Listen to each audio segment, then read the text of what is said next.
नमस्कार दोस्तों, स्वागत है आपका आपके अपने ही YouTube चैनल लक्ष्य क्लासेस पर।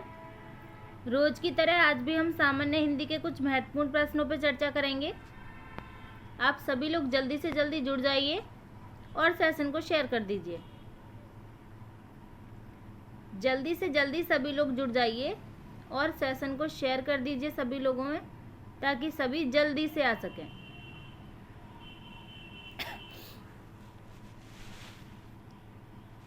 जल्दी से आ जाइए सभी लोग। इतने हम विचार पढ़ लेते हैं, इतने आप शेयर करके आइए।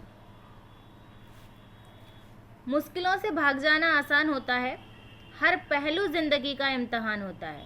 डरने वालों को कुछ नहीं मिलता जिंदगी में, लड़ने वालों के कदमों में जहां होता है।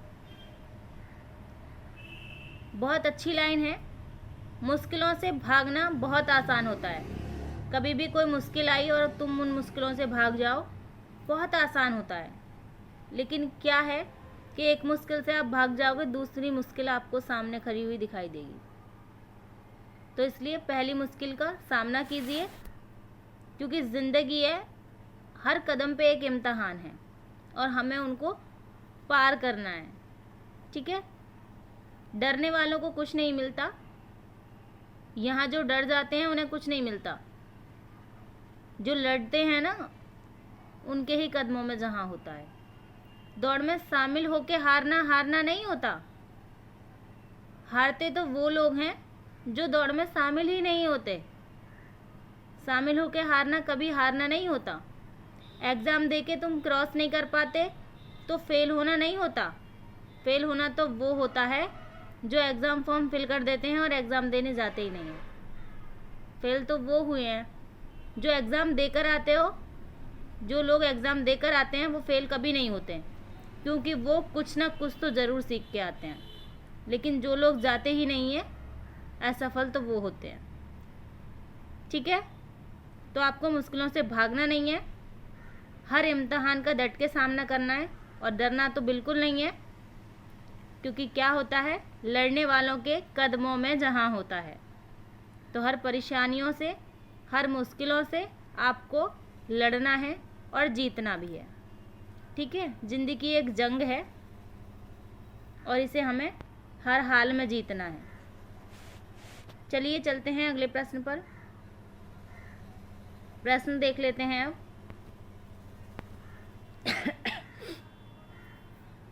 आज के सेशन में हमने वन रक्षक परीक्षा के प्रश्न लिए हैं। बहुत ही आसान प्रश्न आए थे उसमें, और वीडियो से बहुत सारे प्रश्न आए थे। आप लोगों ने खुद ही देख लिया होगा।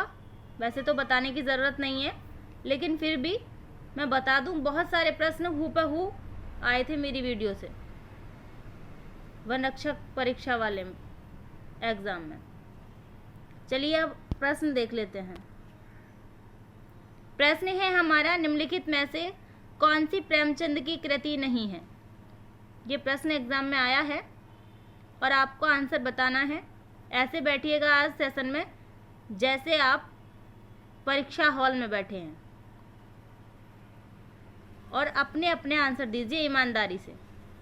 ठीक है। करम भूमि, मानसरोवर, शतरंज के खिलाड़ी, मैला आंचल, कौन सा ऑप्शन गलत है ये आपको बताना है।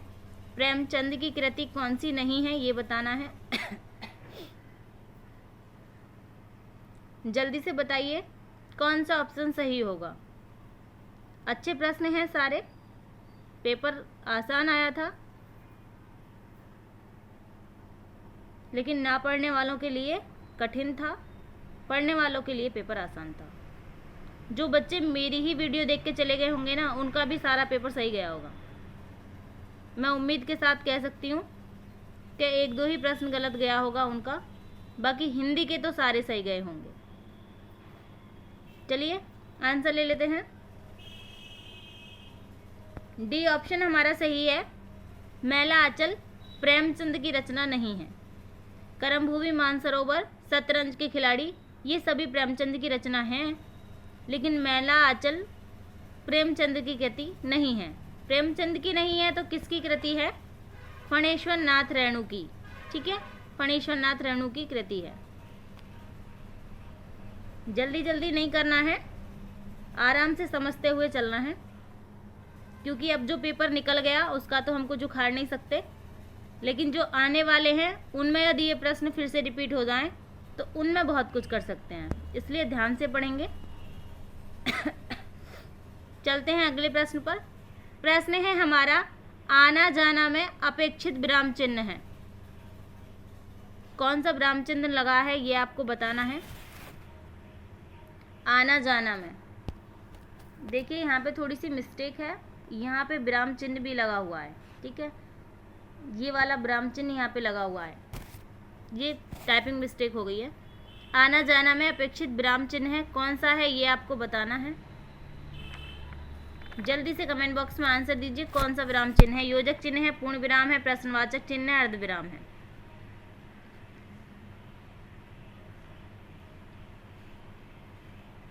चलिए आंसर ले लेते हैं, क्या होगा। ए ऑप्शन बिल्कुल सही होगा,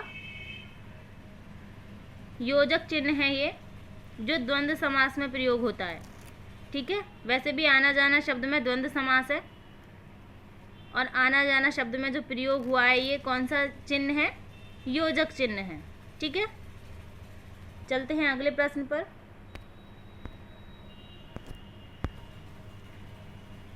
प्रश्न है हमारा, निम्नलिखित में से किस वाक्य में विराम चिन्हों का सही प्रयोग नहीं हुआ है। सही प्रयोग नहीं हुआ है ये हमें बताना है। हे प्रभु मुझे शक्ति दो, वह घर आया या नहीं, राम राम उसने यह क्या कर दिया, तुम समझते हो कि वह निरा बालक है परंतु वह अच्छे अच्छे के कान काटता है। जल्दी से कमेंट बॉक्स में आंसर दीजिए, कौन सा सही है। कटता नहीं है भैया, काटता है।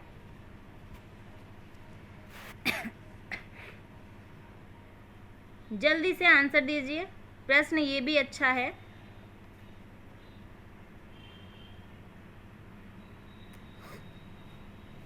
चलिए आंसर ले लेते हैं, अब क्या होगा। हे प्रभु मुझे शक्ति दो, ये बिल्कुल सही है। वह घर आया नहीं, ये भी बिल्कुल सही है।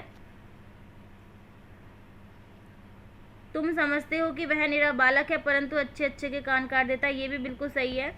सी ऑप्शन हमारा गलत है। राम राम उसने यह क्या कर दिया, जब क्या आया है तो यहाँ पे प्रश्नवाचक चिन्ह भी तो आना था ना। जब क्या आया है तो प्रश्नवाचक चिन्ह भी आना था, इसलिए ये गलत है हमारा सी वाला ऑप्शन, ठीक है। चलते हैं अगले प्रश्न पर।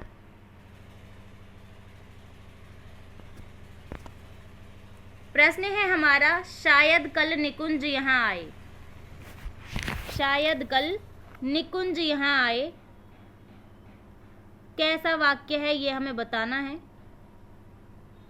किसका उदाहरण है ये। विधानवाचक वाक्य का उदाहरण है, संदेहवाचक वाक्य का उदाहरण है, प्रश्नवाचक का या इच्छावाचक का। जल्दी से कमेंट बॉक्स में आंसर दीजिए, प्रश्न बहुत अच्छा है।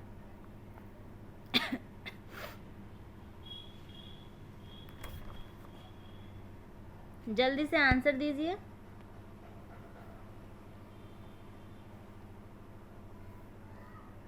चलिए आंसर ले लेते हैं, आंसर क्या होगा इसका। इच्छावाचक नहीं होगा, प्रश्नवाचक नहीं होगा, विधानवाचक नहीं होगा। प्रश्न पढ़ के ही हमें पता चल गया है, शायद कल निकुंज यहाँ आए। शायद से ही पता चल रहा है कि संदेहवाचक वाक्य है। शायद लगा हुआ है तो क्या हो रहा है, संदेह हो रहा है, संदेहवाचक है। शायद कल निकुंज यहाँ आए, पक्का पता नहीं है भाई, शायद है, आ भी सकता है या ना भी, ठीक है। बी ऑप्शन हमारा बिल्कुल सही होगा। चलते हैं अगले प्रश्न पर। प्रश्न है हमारा, गीता ने कहानी लिखकर पुरस्कार प्राप्त किया। वाक्य किसका उदाहरण है ये हमें बताना है। गीता ने कहानी लिखकर पुरस्कार प्राप्त किया। सरल वाक्य है, संयुक्त वाक्य है, मिश्र वाक्य है, या इनमें से कोई नहीं। कैसा वाक्य है ये आपको बताना है। जल्दी से कमेंट बॉक्स में आंसर दीजिए। वाक्य तो मैंने आपको बहुत सारे पढ़ाए हैं और आपको पता भी होगा इसका आंसर। जल्दी से कमेंट बॉक्स में आंसर दीजिए।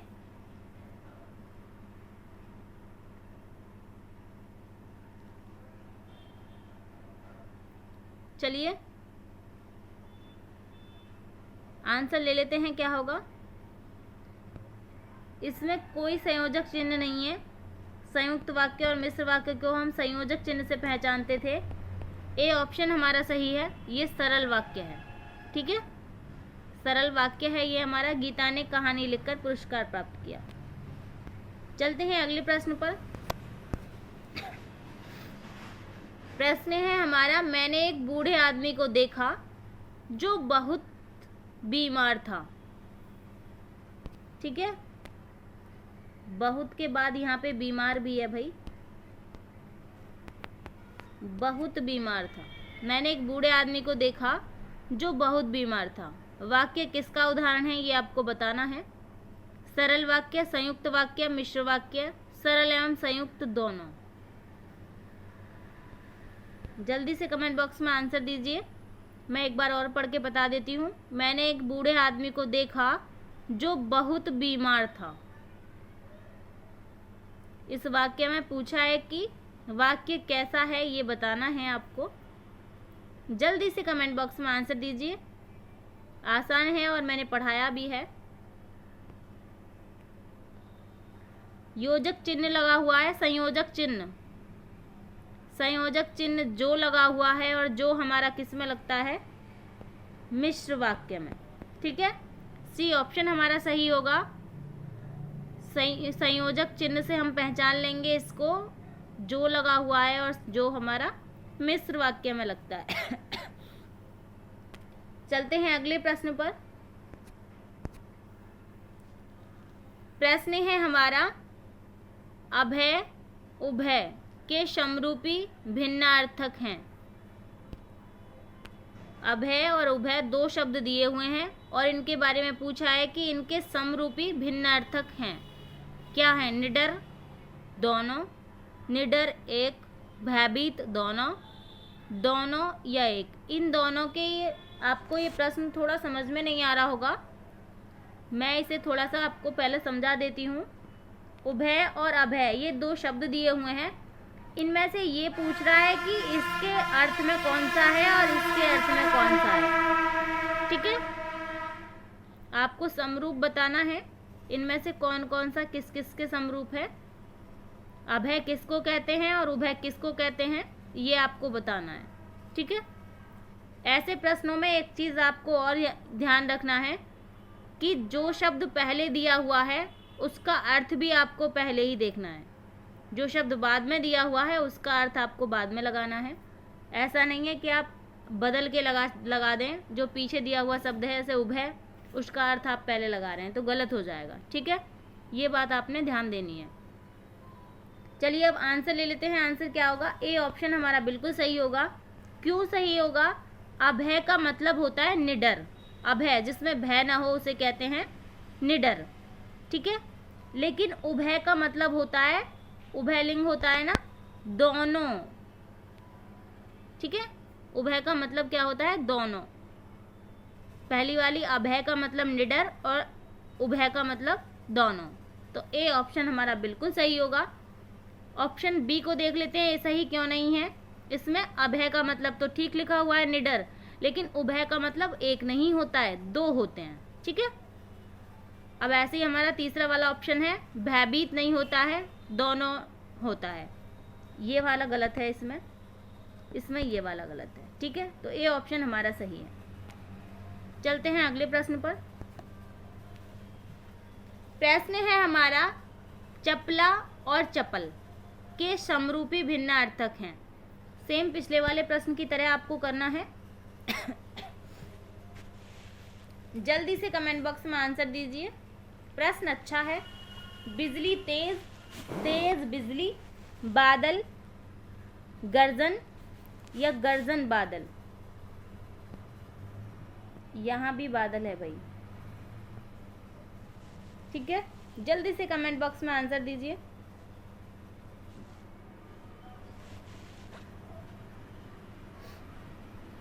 अच्छा प्रश्न है ये भी, और मेरे पढ़ाए हुए तो हैं ही सारे, खैर इस बात में कोई दोहराए नहीं है और ये बताने की बात भी नहीं है। सारे ही प्रश्न पढ़ाए हुए आए हैं, कोई भी प्रश्न ऐसा नहीं है एक दो प्रश्नों को छोड़कर जो पढ़ाए हुए नहीं आए हैं, सारे प्रश्न पढ़ाए हुए आए हैं। ठीक है, चलिए आंसर ले लेते हैं। क्या होगा आंसर? चपला का अर्थ क्या होता है? पहले हम अर्थ अलग लिख लेते हैं ताकि हमें आसानी रहे।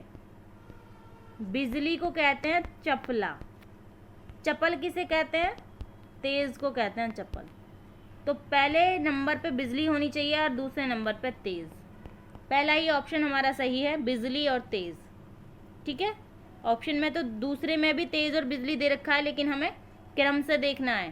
क्रम से होना चाहिए, बिजली पहले होना चाहिए और तेज बाद में होना चाहिए।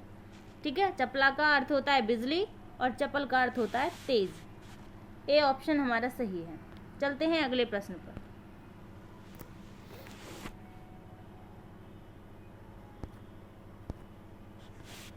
प्रश्न है हमारा, सही अर्थ वाले श्रुति सम भिन्नार्थक युगल का चयन करें।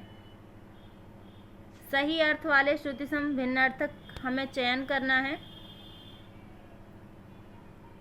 शीत शब्द को दो तरह से लिखा है और पूछा है इन दोनों तरह से लिखे हुए शब्दों का अर्थ कौन कौन सा सही होगा। ठीक है, जल्दी से कमेंट बॉक्स में आंसर दीजिए।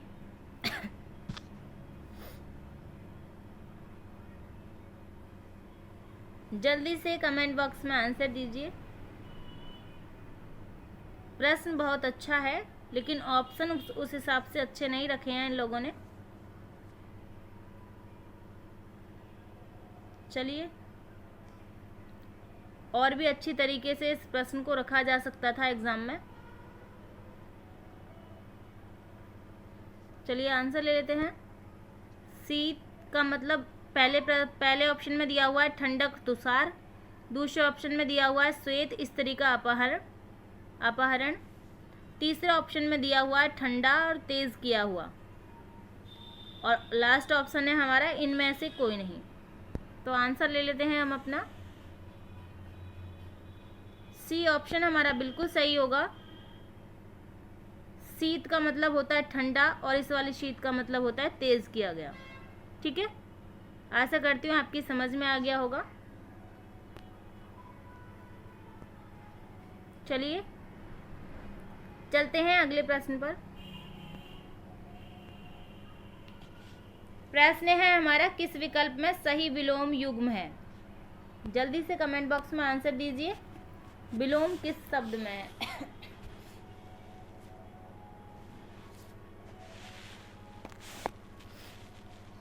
चलिए, करुण निष्ठुर, आस्तिक का अधार्मिक, संकल्प का अकल्प, सुदूर का विस्तार। जल्दी से कमेंट बॉक्स में आंसर दीजिए आप अपना। आसान प्रश्न है और एग्जाम में तो आया ही है, ये तो बताने की बात ही नहीं है। आज के सारे प्रश्न वही हैं जो वन रक्षक परीक्षा में आए हैं। ठीक है, चलिए आंसर ले लेते हैं। ए ऑप्शन हमारा बिल्कुल सही होगा। सही विलोम युग्म पूछा है। करुण का निष्ठुर होता है, ये बिल्कुल सही है। आस्तिक का धार्मिक नहीं होता है, संकल्प का अकल्प नहीं होता है और सुदूर का विस्तार नहीं होता है। ठीक है, चलते हैं अगले प्रश्न पर। प्रश्न है हमारा, केंद्रित और अधिकता में क्रमशः प्रत्यय इस प्रकार हैं। किस प्रकार हैं ये आपको बताना है।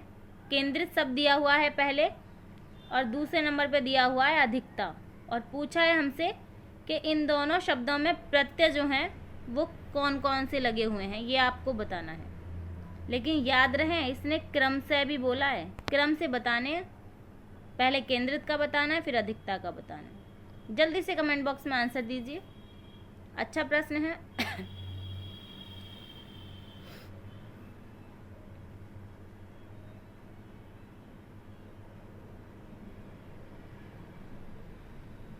चलिए आंसर ले लेते हैं, ये तो वक्त बिताने की बात ही नहीं है। सी ऑप्शन हमारा बिल्कुल सही होगा। केंद्रित में इत प्रत्यय लगा है और अधिकता में ता प्रत्यय लगा है। ठीक है, चलते हैं अगले प्रश्न पर। प्रश्न है हमारा, अली शब्द के अनेकार्थी शब्द हैं। अली शब्द के अनेकार्थी शब्द बताने हैं आपको। भंवरा कोयल, भंवरा आम्र, कोयल शुक्र या कोयल अज। अली शब्द के अर्थ बताने हैं आपको। कौन कौन से अर्थ होते हैं अली शब्द के, ये आपको बताना है। जल्दी से कमेंट बॉक्स में आंसर दीजिए, ये भी आसान प्रश्न है।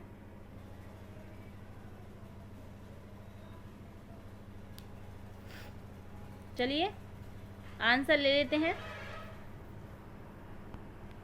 शब्द दिया हुआ है अली, भौरा भी होता है अली का मतलब, और कोयल भी होती है। ठीक है, कोयल और भौरा दोनों अली के अनेक अर्थी शब्दों में आते हैं। चलते हैं अगले प्रश्न पर। प्रश्न है हमारा, पत्नी शब्द के पर्यायवाची शब्द हैं। पत्नी शब्द के पर्यायवाची बताना है भाई। विभावरी रजनी, चंचला तड़ित, भार्या प्राणप्रिया, वधू तनुजा। क्या होते हैं पत्नी के पर्यायवाची, ये आपको बताना है।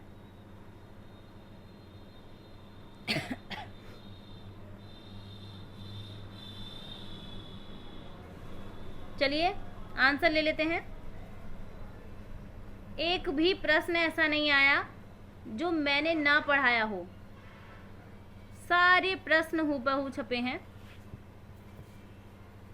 फिर भी आप ना पढ़ो तो इसमें मेरी गलती नहीं है, इसमें आपकी गलती है। सी ऑप्शन हमारा सही है, भार्या और प्राणप्रिय। ठीक है, पत्नी के पर्यायवाची ये होते हैं, भार्या और प्राणप्रिय। चलते हैं अगले प्रश्न पर।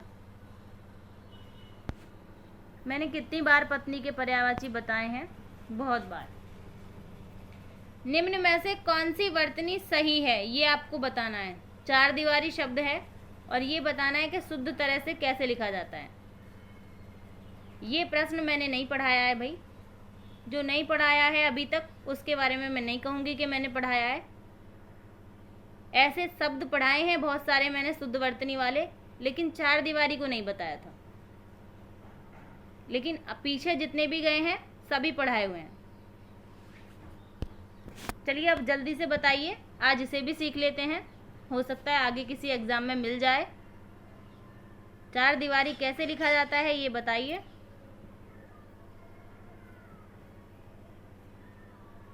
चार दीवारी होता है, चहार दीवारी होता है, चार दीवारी होता है, चाहर दीवारी होता है।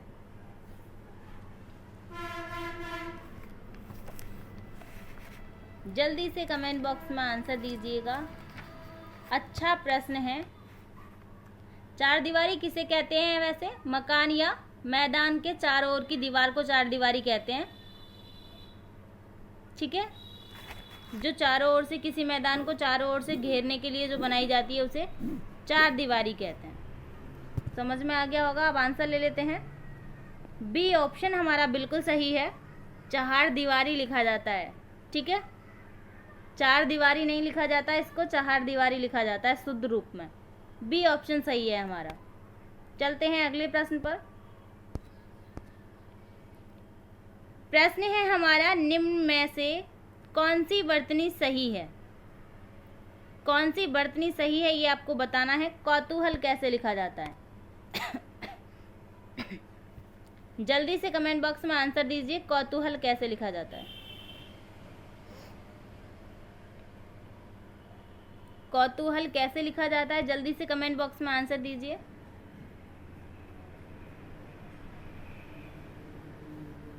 कौतूहल तो मैंने पढ़ाया है भाई।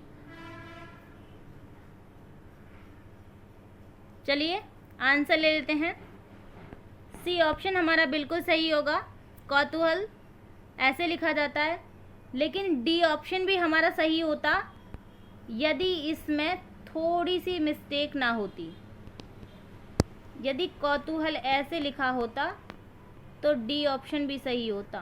ठीक है, ये तय पे जो मात्रा लगी हुई है ऊ की, ये थोड़ी गलत हो गई, वरना डी वाला भी सही होता।